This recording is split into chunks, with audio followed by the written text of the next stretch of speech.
Well, good afternoon. Hello, peeps. This is Diane and Randall Breaux. Yes. I am the Pickle Lady here in Prescott. And this is my sidekick here. Yeah. He always makes sure the car is stocked with pickles. So, that's right. Because everywhere I go, somebody's like, could I have some? Could I have some? So he's my little stock boy. Yeah.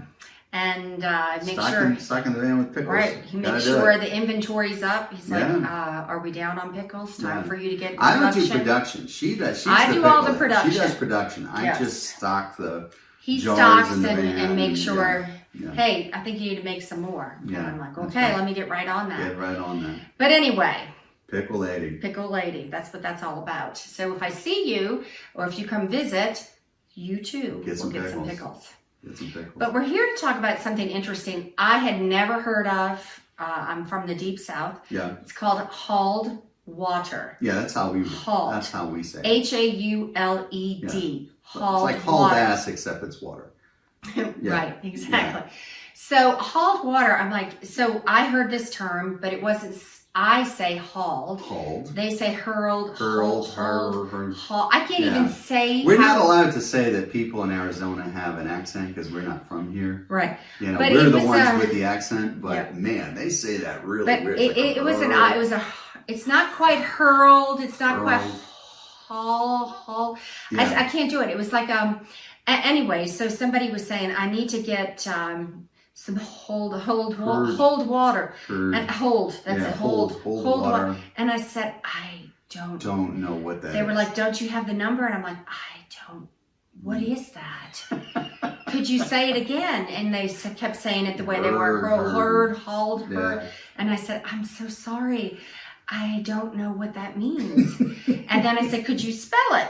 And then I said, hauled water. Okay, I got it. And so what that is sometimes in some areas here, because where we live, we grew up in the suburbs and everybody was on city water and sewer and things like that. Yeah, it came from the tap. Yeah. So here, especially in some more remote areas, up the mountains and everything, you either have to have a private well or a shared well. There's no city. You know, they can't get the water to you. Yeah, I mean, up a mountain. So they'll have wells, and sometimes even that is not enough, and the well may run low. So in addition to that, they will get hauled water ordered. And that comes in giant, what is it, like 200 or 500 gallons? Yeah, no, more than that. I think a tank's like 2,000 gallons or something. And so they'll bring this giant plastic container that will sit on your property and that can be used for additional things or emptied into that well.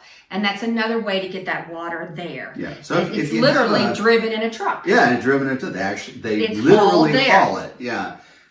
So if you have a well, particularly if your well doesn't produce that much water quickly, you know, the quantity is not good, you'll have a storage tank. You get a storage tank. So the well is constantly pumping water into the storage tank and you draw the water from the storage tank. If you consume the water faster than your well is pumping into the storage tank, well, you're going to have to top it off or eventually you're going to run out.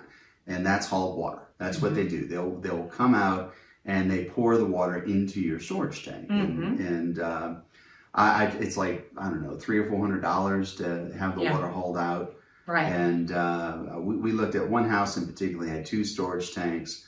So you're looking at, you know, about $700 to fill up. And the people who were selling the house, there were just 2 people living there. And I mean, this part-time. They were part-time. It was a weekend getaway. Cabin. But if you that was sufficient for them. Yeah, for 2 people, it worked fine. The well produced enough that if there's a shortfall, it's not much. So you might have to haul the water out once or twice a year. Yeah. But our buyers wanted to use the property for an Airbnb. And that will work. And if 4 people come in, like they will burn through They would run through that water really fast. Yeah. So a lot of times people will call us and they're like, I want a cabin in the woods and I want that. These are things to think about. Because it isn't going to be on city water. And you will have to make sure your well doesn't go dry. And you need to consider, if you want to use it as an Airbnb, that you have a very good producing well, that you won't have to rely on hauled water, because that could get costly for you. Yeah, well, if the place that you're, again, running with the scenario that you want to do an Airbnb, you don't want to buy a big house, because lots of people will go in there and use burn that through all water. the water. But if a small place, that might work. It might work. You know, if it's just you and your spouse, and every now and then you have the kids in for a holiday, you're probably going to have to top up the tanks for the holiday. But that might be doable. You know, it really depends on how much your well's producing, how big your storage tanks are. And how many people are going to be there. So I put together like a little spreadsheet. So yeah, we as your agent, if you're interested in that, we've kind of learned some information. Yeah. We now have a spreadsheet, so when we look at how many gallons per minute is that well producing, and we can tell you that's going to be a problem or that's great. You're done. How many people you have there. So it's something, as a realtor here in Prescott, you kind of have to be educated on. It's kind of unusual. We weren't used to it coming from suburban areas. And now we know what hauled water means. Even when they pronounce it a weird way. Now we get it. So every day, as I say, living and learning, or as my daughter sings that song all the time, living and learning every day. She says that every day. That's a song? It's her song. It's her song. It's not a popular one, but not like a Jay-Z. No, Jay-Z. No. So that was something that we learned and are now quite educated on. So if you are coming here and if you're looking for someplace remote, particularly up the mountain, you might be looking at hauled water. And we can help you make a good decision there. It's not necessarily a deal killer. It really depends on what you're trying to do. What you're trying to accomplish. So that is our little chapter on hauled Heard water. Yeah, it kind of came out like that. I don't know. I struggled with it, but I got it now. So anyway, I hope that this is a little tip for you if you're thinking about living remotely. Things to keep in mind and to ponder upon. There are a lot of pieces and parts, and if you want to learn more, the place to go is pickle411.com, our hub of free information, whether you're a buyer or seller, somewhere in between. Lots of useful and highly entertaining information that you need to know if you're considering either buying or selling a home, particularly here in Prescott.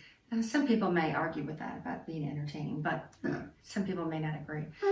But hey, we try hard. I was entertaining. We entertain ourselves. I entertain myself. We entertain ourselves. And living and learning and all day long. All day long. Living and learning. Every day. Every day. Sometimes I'm learning lessons I don't want to learn. Yeah, there's a lot of that. But that's life. Yeah, those are the ones we have to share. That's right. I don't know why that's hilarious, but it is. It just makes me laugh. Poor things. More things. These poor people. Yeah, you gotta put up with this. Herd water. Herd water.